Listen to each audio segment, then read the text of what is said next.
अस्सलाम वालेकुम जी। मैं हूँ हदीजा वलायत और आप देख रहे हैं मेरा YouTube channel the legal exams.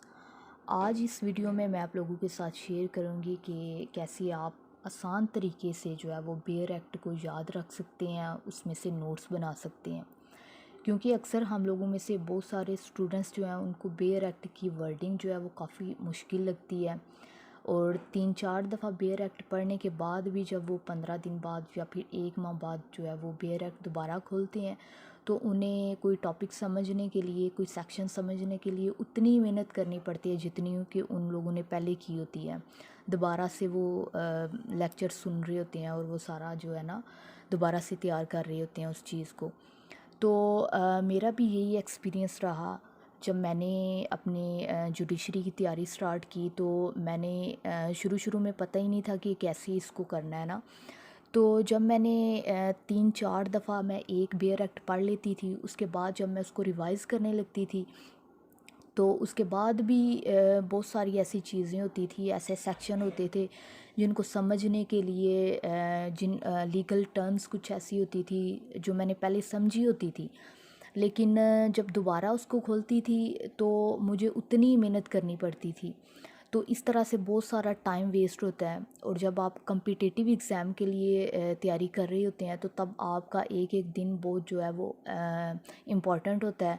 तो आप एक सीक्वेंस से एक स्ट्रैटेजी पूरी लेके चल रहे होते हैं।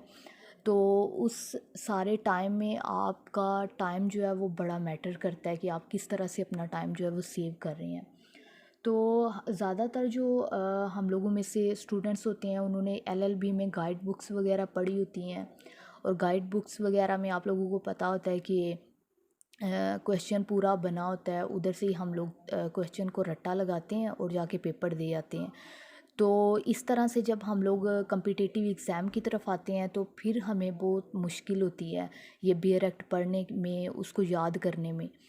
तो इसके लिए मैं आप लोगों को सबसे आसान जो है वो तरीका बताती हूँ कि आप लोगों ने एक बेयर एक्ट जो है वो उसको कैसे याद करना है और कैसे उसमें से नोट्स बनाने हैं। और मैं आप लोगों को अपने नोट्स भी दिखाऊंगी कि कैसे मैंने बेयर एक्ट पढ़ के तो उसमें से नोट्स बनाए। और आप लोग भी जब एक दफ़ा बेयर एक्ट पढ़ेंगे तो उसी टाइम हम लोगों में से ज़्यादातर स्टूडेंट्स जो हैं वो नोट्स नहीं बनाते, लेकिन आप लोगों को ये पता ही नहीं है कि नोट्स जो हैं वो आप लोगों का जो है ना आधे से ज़्यादा आप लोगों की जो तैयारी है, जो प्रिपरेशन है वो आपके नोट्स से होती है। क्योंकि आप लोगों ने खुद एक्सपीरियंस किया होगा कि जब आप बेयर एक्ट पढ़ते हैं तो वो एक दफ़ा पढ़ लिया, दूसरी दफ़ा, तीसरी दफ़ा, चौथी दफ़ा भी अगर आप पढ़ते हैं तो आप लोगों को लग रहा होता है कि हमें कुछ आता ही नहीं है। लेकिन अगर आप उसी बेयर एक्ट के टॉपिक्स वगैरह जो हैं वो अगर आप अपनी वर्डिंग में अपनी वो ऊपर हेडिंग्स वगैरह दे के या अपने शॉर्ट नोट्स वगैरह बना लेते हैं, तो वो जब दूसरी तीसरी दफ़ा आप पढ़ते हैं ना तो वो आपको एक मतलब पूरा स्केच माइंड में बन जाता है। इवन कि जब आप पेपर में या कोई टेस्ट वगैरह भी देने बैठते हैं तो वो सारे का सारा वो जो पूरा स्केच आपके सामने आ जाता है जो आपने नोट्स बनाए होते हैं पॉइंट्स में। तो सबसे पहला काम क्या करना है आप लोगों ने, जब भी आपने बेयर एक्ट पढ़ना है तो आपने साथ साथ हर सेक्शन के अपने अपने वर्डिंग में जो है वो नोट्स बनाने हैं। आप मेन मेन हेडिंग्स लिख लें, चाहे आप अगर इंग्लिश में उसको अपनी वर्डिंग में नीचे लिख लें, या फिर अगर आपकी इंग्लिश वगैरह सही है, आपको याद करने की इतनी ज़रूरत नहीं पड़ती, तो फिर आप उर्दू में भी उसको लिख सकते हैं जैसे आपको ईजी लगता है। क्योंकि मैंने ये चीज़ एक्सपीरियंस की है कि जब हम लोग अपनी लैंग्वेज में कोई चीज़ याद करते हैं, अपने नोट्स बना लेते हैं, तो वो ज़्यादा हेल्पफुल रहते हैं, वो ज़्यादा हमारी मेमोरी में लॉन्ग टर्म के लिए वो चीज़ रह जाती है। तो एक चीज़ मैंने भी जो की, जब भी मैंने बेयर एक्ट मैंने पढ़ा तो मैंने हर सेक्शन में याद करती थी फिर उसको लिखती थी।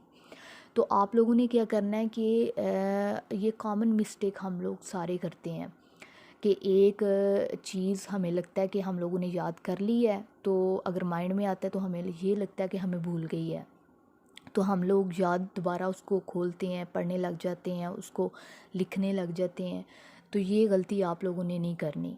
आप लोगों ने कोई भी सेक्शन है, जब आप लोगों ने बेयर एक्ट खोलना है उस सेक्शन के नोट्स साथ साथ बना लेने हैं। तो उस को रिवाइज़ करना है, तो आप लोगों ने ये नहीं करना कि आप बेयर एक्ट की वर्डिंग को रट्टे लगाना शुरू कर दें, बार बार उसको लिखना शुरू कर दें। इससे आपका बहुत ज़्यादा टाइम वेस्ट होगा। और जब पेपर के करीब हम लोग इतना ज़्यादा, वो एक तो सिलेबस होता है कि आप लोग जो है वो हर चीज़ जो है वो खोल खोल के दोबारा वो रिवाइज़ नहीं कर सकते, या फिर उसको रट्टे उस तरह से नहीं लगाए जा सकते। तो आप लोगों ने मेन उसका कंसेप्ट क्लियर करना है, और जो उसके की पॉइंट्स हैं वो आप लोगों ने अपने नोट्स में लिख लेने हैं, और थोड़ी थोड़ी डिटेल्स जो है ना वो आप लोगों ने उधर लिख लेनी है। ये बेयर एक्ट से पहले, पेपर से पहले का मैं बता रही हूँ, लेकिन जब पेपर वगैरह के लिए आपने नोट्स बनाने हैं तो सिर्फ आप लोगों ने उसके की पॉइंट्स लिखनी है, उसमें डिटेल्स भी लिखने की ज़रूरत नहीं है। मैं आप लोगों को दिखाती हूँ कि मैंने कैसे जो बेयर एक्ट है उसके मैंने खुद से नोट्स बनाए हैं। और उस चीज़ ने मुझे इतनी हेल्प दी है कि जब मेरे पेपर थे तो मैं उससे पहले जब मैं रिवाइज़ वगैरह कर रही थी तो मुझे पूरा पूरा सेक्शन पढ़ने की ज़रूरत ही नहीं थी पड़ती। पूरा पूरा वो क्या कहते हैं, हम लोग अगर नोट्स नहीं बनाए होते तो पूरा पूरा सेक्शन पढ़ते हैं, फिर हम लोगों को समझ आती है। और इस तरह हमारा बहुत जो हमारा इंटरेस्ट है वो भी बहुत कम हो जाता है। तो मैंने जो नोट्स बनाए हुए थे, जब मैं अपने नोट्स खोलती थी तो मैं सिर्फ उनमें जो मेन मेन मैंने पॉइंट लिखे हुए हैं हर सेक्शन के, वो सिर्फ मैं देखती थी। ये देखें, नोट्स से पहले मैं आप लोगों को एक दफ़ा बेयर एक्ट दिखाती हूँ।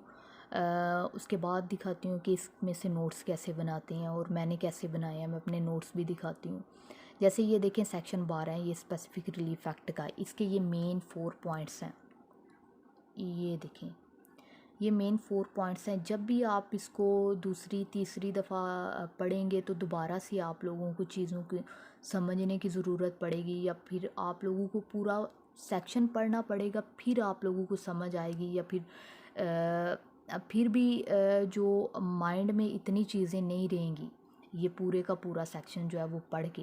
लेकिन एज़ कंपेयर टू नोट्स, जब आप लोगों ने अपने नोट्स बनाए होंगे तो नोट्स में मेन मेन जो आपकी हेडिंग होगी, पॉइंट्स होंगे, वो ये चारों पॉइंट्स जब आपको मेन मेन हेडिंग्स जो है वो आपने लिखी होगी तो वो आपके माइंड में होंगे, तो पूरे का पूरा सेक्शन आपको कभी भूलेगा ही नहीं। जब 2-3 दफ़ा आप अपने नोट से पढ़ लेंगे ना तो फिर नहीं भूलेगा। जैसे ये देखें, ये एक क्लास में पूरे का पूरा आप एक क्लास अगर पढ़ें तो ये जो मैंने हाईलाइट किया हुआ है लास्ट पे, ऑफ अ ट्रस्ट, तो ये ट्रस्ट से रिलेटेड है, ये हेडिंग बनती है उसकी।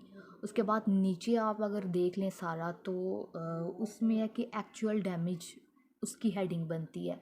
तो इस तरह से जब आप पूरे 4 पॉइंट्स की हेडिंग बना लेंगे तो आप लोगों को मतलब ये मुश्किल ही नहीं रहेगा याद रखना। ये देखें, अब नोट्स से मैं आप लोगों को दिखाती हूँ। ये देखिए, जैसे ये है सेक्शन 12, तो सबसे पहला पॉइंट जो है मैंने लिखा हुआ है रिलेटिंग टू ट्रस्ट। तो उसके बाद एक्चुअल डैमेज, ये इसकी हेडिंग बनती है बी की। उसके बाद ये देखिए, सी की हेडिंग बनती है एडिक्वेट रिलीफ, और आगे डी की भी हेडिंग मैंने लिखी हुई है। इसी तरह मैंने हर सेक्शन जो है वो उसके, अगर आप ये 14 सेक्शन देख लें तो उसकी भी सब की मैंने अलग अलग से हेडिंग्स वगैरह हर सेक्शन की लिख के तो मैंने अपने नोट्स बनाए हुए हैं। इसी तरह अगर मैं आप लोगों को अपने पीपीसी के नोट्स दिखाती हूँ, जैसे ये हमारी कत्ल और उसकी काइंड्स हैं, तो आप लोगों ने एक ही पेज पे ये देखा, मैंने जैसे ये नोट्स बनाए, ये फुल नहीं आ रहा इसमें, तो जैसे ये देखें कत्ले अमद है, तो उसकी जस्ट एक एक, ये थोड़ा सा फिर भी मैंने ज़्यादा लिखा हुआ है। तो आप लोगों ने मेन मेन उसकी मतलब जो पॉइंट्स है वो लिख के, तो नीचे ये देखिए इस तरह पनिशमेंट आप लोगों ने लिख लेनी है। जैसे ये कत्ले शिबी अमद है, तो उसकी भी मैंने मतलब 2-3 बस वर्ड्स लिखे हुए हैं और नीचे उसकी पनिशमेंट लिख ली है। और इस तरह जब आप पूरे के पूरे टॉपिक को, जैसे ये कत्ले अमद जो है वो बहुत ही इम्पोर्टेंट टॉपिक है हमारा पीपीसी का, तो इसको पूरे एक ही पेज पे मैंने ये सारा देखें, ये इसकी पनिशमेंट्स वगैरह और इसकी डेफिनेशन और पनिशमेंट साथ में लिखी हुई हैं। तो जब एक ही चीज़ पूरे पेज पे आप लोग अपने नोट्स बना लेंगे तो वो याद रखना बहुत ही ज़्यादा इजी रहेगा आपके लिए। Thank you so much.